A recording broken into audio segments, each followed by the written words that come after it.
Maria was learning to add numbers.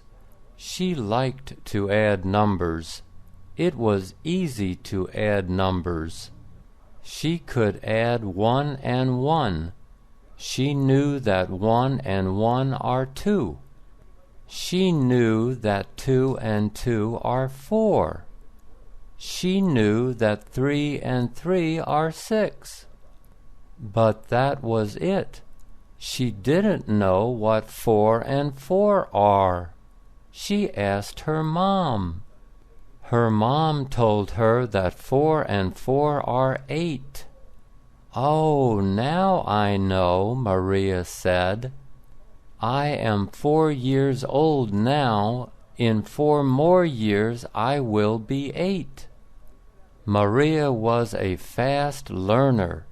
She wasn't a slow learner.